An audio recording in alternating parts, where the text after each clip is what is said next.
आज हम बात करेंगे बच्चों 60 ब्लॉक के 16 ग्रुप के अदर केमिकल प्रॉपर्टीज का, जैसे कि हैलाइड्स और ऑक्सो एसिड्स। हालांकि थोड़ा सा ये हमारे सिलेबस में नहीं है, फिर भी थोड़ा सा इंट्रोड्यूस मैं जरूर करूंगी आपको, ठीक है? क्योंकि बोर्ड ने भी बोला है कि अगर आपके पास टाइम है, आप पढ़ा सकते हैं, तो आप उन टॉपिक को भी पढ़ा दीजिए बच्चों को। तो मैं थोड़ा सा बताती हूँ आपको।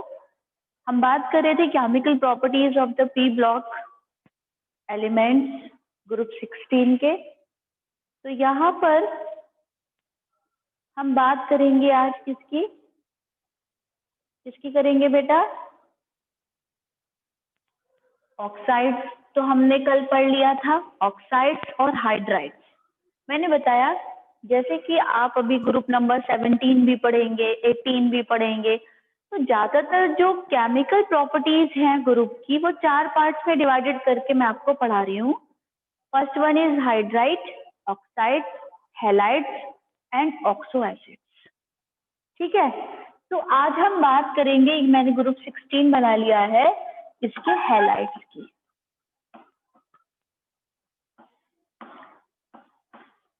देखिए यहाँ पर जो हैलाइड्स बनते हैं, ग्रुप नंबर 16 के जो एलिमेंट हैलाइड्स बनाते हैं, वो 3 तरीके के बनाते हैं। एक तो बनाते हैं EX6 टाइप के, एक बनाते हैं EX4 टाइप के, और एक बनाते हैं EX2 टाइप्स के। तो 3 टाइप्स के एलिमेंट जो हमारे हैलाइड्स हैं, ग्रुप नंबर 16 के एलिमेंट बनाते हैं। यहाँ पर E4 एलिमेंट है एंड X4 हैलोजन है। क्लियर हो रहा है सबको? अब हम इन 3 टाइप्स के हैलाइड्स की कुछ कॉमन प्रॉपर्टीज के बारे में बात करेंगे कि इन सब के अंदर हाइब्रिडाइजेशन क्या होता है, स्ट्रक्चर कैसी होती है इन हैलाइड्स की। तो ये सब अभी मैं आपको कुछ एग्जांपल्स हम शेयर करेंगे। तो जैसे यहाँ पर EX6 टाइप है, उसका एग्जांपल हम SF6 ले सकते हैं, ना बेटा? सल्फर का E4 सल्फर ले लिया है मैंने, X4 फ्लोराइड ले लिया है, तो हमारा बन गया फॉर्मूला EF6, वो SF6। अगर आपने याद हो आपको इसकी स्ट्रक्चर कैसी होती है, SF6 की स्ट्रक्चर याद है? कुछ नहीं याद है, कोई बात नहीं, बना लेते हैं।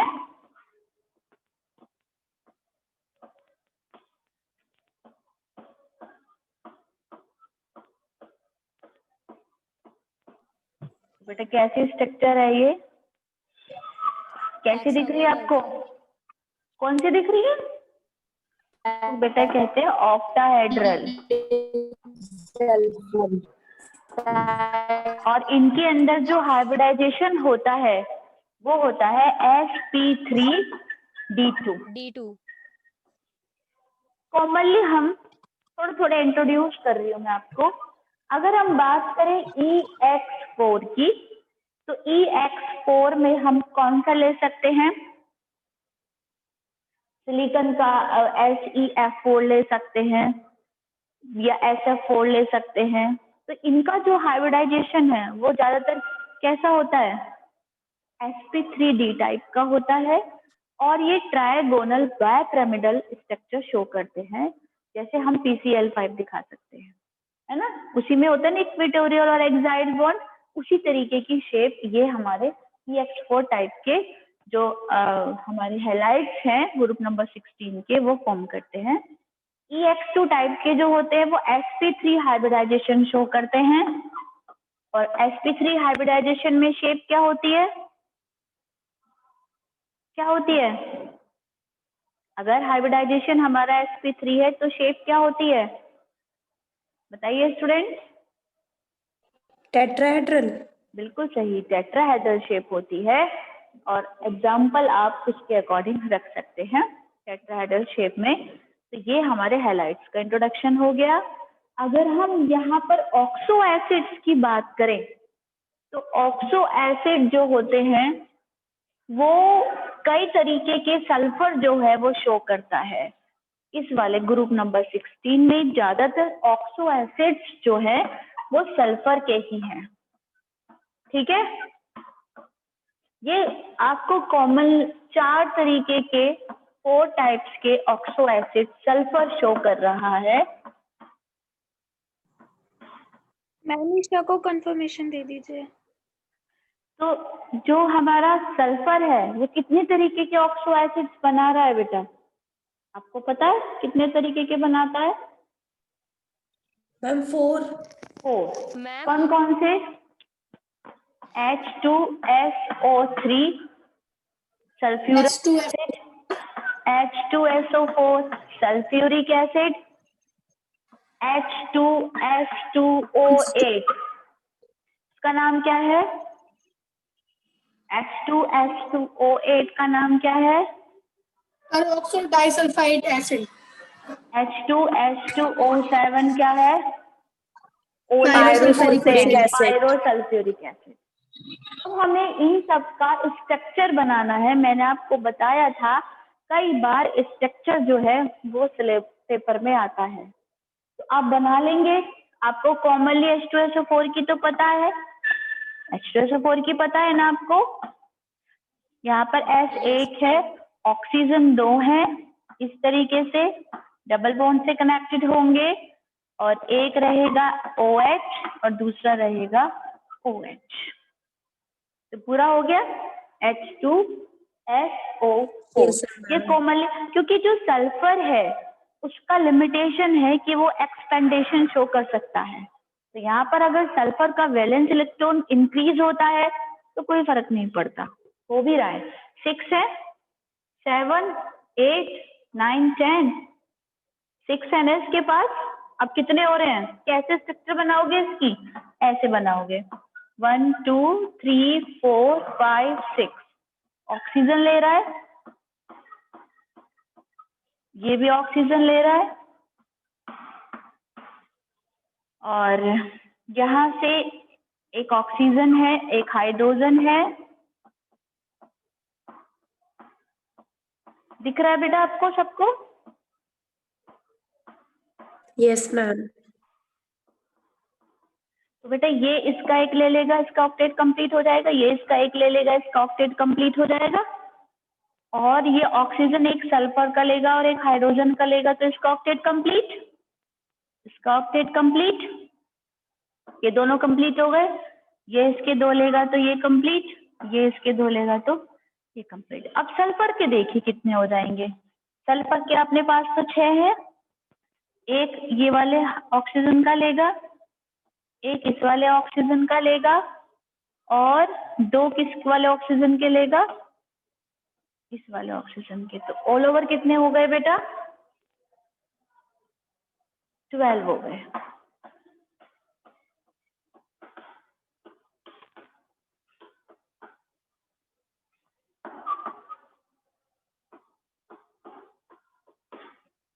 ठीक है, तो सबका बना सकते हो। अब इसका देखिए कैसे बनेगा। अब मैं सिर्फ ये एक आइडिया दे रही हूँ, ये स्ट्रक्चर आप खुद से ट्राई करना। ये कैसे बन जाएगा? SO OH OH और एक 3 ऑक्सीजन हो गए, तो यहाँ पर 2 हाइड्रोजन है, यही तो बनेगा। ठीक है, आया समझ में? H2SO3। अगर हमें H2S2O8 का बनाना है तो हम कैसे बनाएंगे? यहाँ पर हम बनाएंगे 2 S हैं और दोनों ऑक्सीजन 2 से कनेक्ट कर दीजिए। बाकी स्ट्रक्चर आपको समझ में आई जाएगी।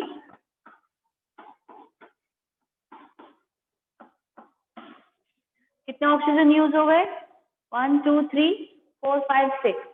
अब हमारे जो 2 होंगे वो कैसे जुड़ जाएंगे? OH और OH हो गए। मैम एग्जाम में कौन सी स्ट्रक्चर आती है, पूरी खोलने वाली या? लेकिन बेटा यहाँ पर एक कमी महसूस नहीं हो रही है आपको? इतनी देर से आप बोले ही नहीं हो इसी स्ट्रक्चर में। कहीं कमी महसूस हो रही है आपको? नहीं हो रही है कुछ? फर्स्ट स्ट्रक्चर में दिख रही है आपको क्लियर? मैम डबल बॉन्ड और आएगा। नहीं आएगा, ऑक्सीजन तो 3 ही है, 1 2 3 कंप्लीट है, H के 2 है कंप्लीट है, H का 1 है कंप्लीट है। Lone pair. Yes, lone pair of the electron. यदि आप एग्जाम में ऐसे लोन पेयर नहीं बना के आई तो बेटा आपका रॉन्ग हो जाएगा वो, क्योंकि आपको आउटर मोस्ट इलेक्ट्रॉन तो कंप्लीट दिखाने ही है ना। आ रही बात समझ में? क्लियर हो गया? H2H2O8 का ये स्ट्रक्चर मैंने बना दिया है, और H2H2H2O7 में आप एक ऑक्सीजन कम कर देंगे बस मिड वाले पोर्शन से, तो ये क्या बन जाएगी इसकी स्ट्रक्चर?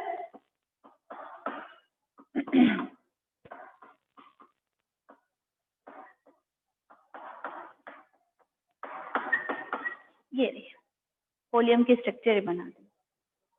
क्लियर हो गई? तो ये थोड़ा सा मैंने एक जनरल आइडिया आपको दे दिया है, ये आप थोड़ा सा ध्यान कर लेंगे। ठीक है बेटा? अब हम नेक्स्ट टॉपिक शुरू करें या कुछ पूछना है?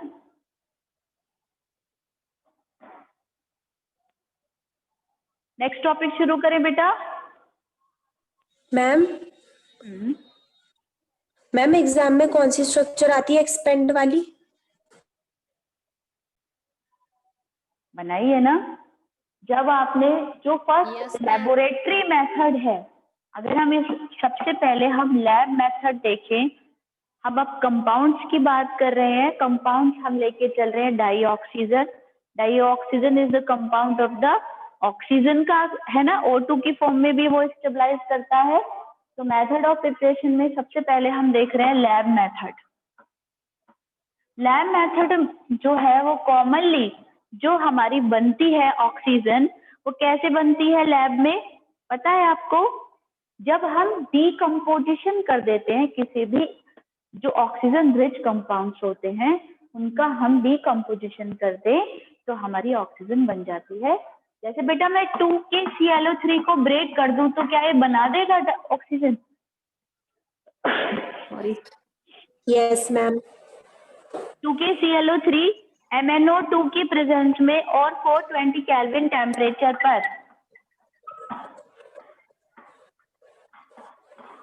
डिकम्पोज कर देगा। तो लैब मेथड क्या है? 2KClO3 को जब हम डिकम्पोज कर देते हैं, 2KClO3 इलेक्ट्रॉन रिच कंपाउंड है, तो लैब मेथड क्या है?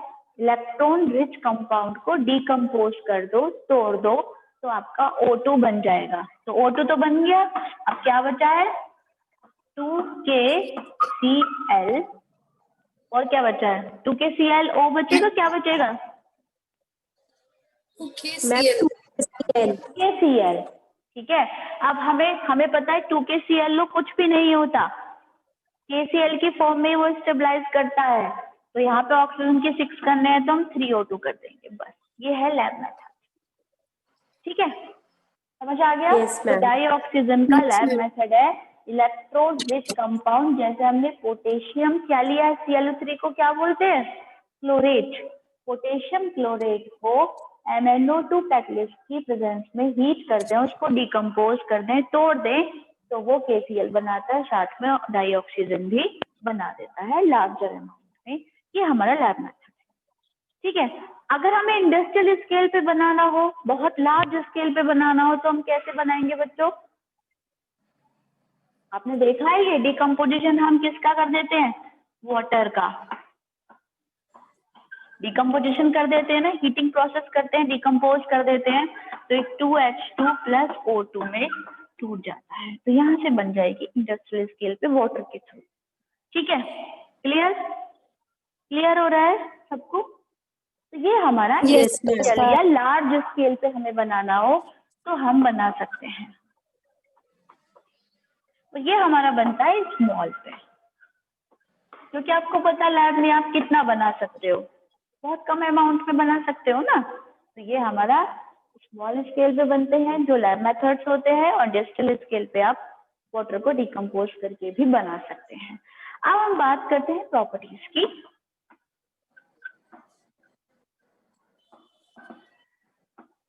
अगर हम प्रॉपर्टीज की बात करें बेटा, तो आपको पता है डाई ऑक्सीजन कलरलेस होती है, ऑर्डरलेस होती है। ऑक्सीजन की कोई ऑर्डर थोड़ी ना होती है। O2 की कोई ऑर्डर होती है? No ma'am. नहीं। तो ना तो कलर होता है इसका और ना ही ऑर्डर होता है। O2 जो होती है, डाई ऑक्सीजन जो होती है, वो कलरलेस होती है। और क्या देख सकते हैं हम, ये फ्रीज होती है 55 केल्विन पे और लिक्विफाई होती है 90 केल्विन पे। लिख सकते हैं आप, ये फ्रीज कब पे होती है? 55 केल्विन पे फ्रीज हो जाती है। और लिक्विफाई जो होती है O2 गैस, वो किस पे होती है? 90 केल्विन। 90 केल्विन पे। तो ये इसकी कुछ कॉमन प्रॉपर्टीज हैं। दूसरा क्या है, आपको पता है कि जो ऑक्सीजन O2 है, डाई ऑक्सीजन है, वो नॉन मेटल से भी रिएक्शन कर सकती है और मेटल से भी कर सकती है। कर सकते हैं आप मेटल से रिएक्शन O2 की? हो जाएगी। तो अगली Yes, प्रॉपर्टी ma'am. क्या है कि जो डाई ऑक्सीजन है वो रिएक्शन करती है बहुत सारी मेटल से।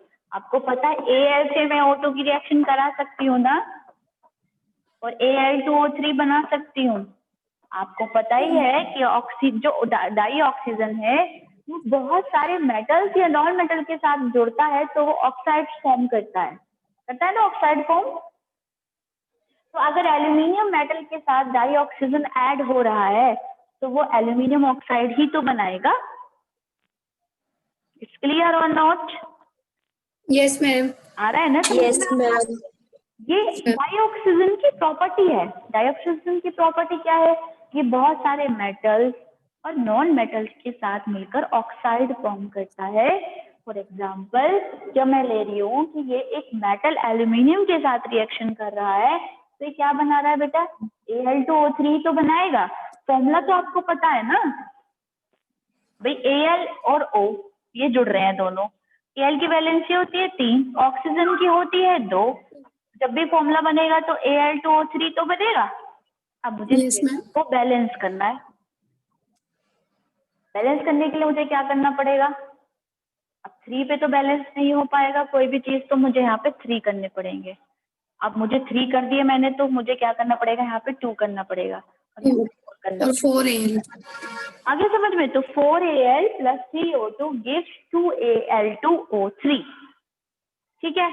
अब मैं यहाँ पर फास्फोरस के साथ करा दूं। फास्फोरस तो एक नॉन मेटल है, तो P के साथ O2 की रिएक्शन करा दूं बेटा, तो क्या बनेगा? P plus O2। तो क्या बन सकता है? या तो P2O5 बनेगा या P4O10 बनेगा, कुछ इसी तरीके से बनेगा। तो मैंने यहाँ पे क्या ले लिया? 4P plus 5O2 gives P4O10। तो ये एक नॉन मेटल का एग्जाम्पल मैंने ले लिया। क्या जो O2 होती है वो किसी एसिड से भी रिएक्शन कर सकती है? मतलब मेटल और नॉन मेटल के अलावा ये अदर किसी कंपाउंड से भी रिएक्शन कर सकती है बेटा? Yes, ma'am. कर सकती है। जैसे HCl से Yes, कर ma'am. देगी।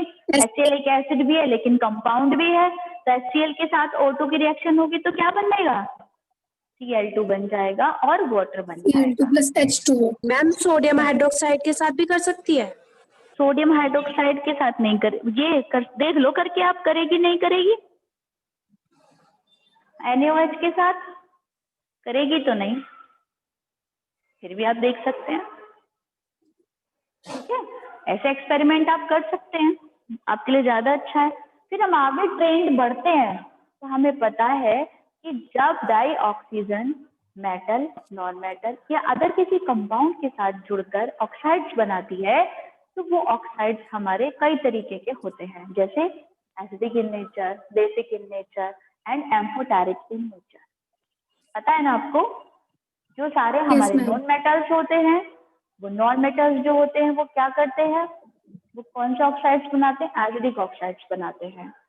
जितने भी हमारे मेटल्स होती हैं वो ऑक्साइड जो फॉर्म करते हैं उनकी नेचर बेसिक होती है, Basic. और कुछ एम्फोटेरिक ऑक्साइड्स बनाते हैं जो कोऑर्डिनेटेड कंपाउंड बनाते हैं। इस तरीके से जैसे कि आपका एल्यूमिनियम है, aluminium oxide is a amphoteric oxide which react with acid and base, जो अलग दोनों एसिड और बेस दोनों से रिएक्शन कर सकता है। ये आप 10th में भी पढ़ के आए हैं ना मेटल नॉन मेटल चैप्टर में। Yes ma'am. Al2O3 है वो HCl से भी रिएक्शन दिखाएगा, जो Al2O3 है वो NaOH से भी रिएक्शन दिखाएगा, तो आपको यहाँ भी दिखानी है वो रिएक्शन, ठीक है, दोनों। इसके अलावा ऑक्सीजन डाइऑक्सीजन में और कुछ इम्पोर्टेंट नहीं है, बाकी मैंने सब बता दिया है, ठीक है, समझ आ रहा है आपको? अगर कोई आपकी क्वेरी है तो आप मुझसे मैम। पूछ सकते हैं।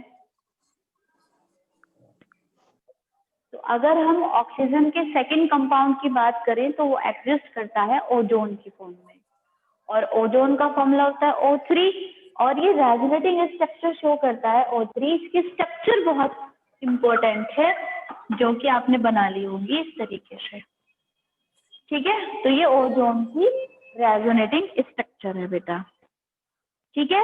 ये पेल ब्लू कलर की गैस होती है, कैसी होती है? पेल ब्लू कलर गैस होती है।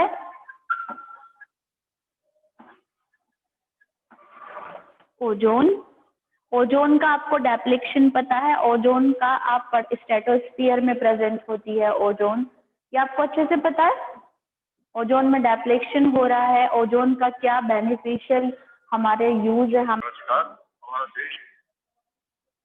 हाँ बेटा समझ में आया। कनेक्टिविटी चली गई थी बेटे, आ गई है?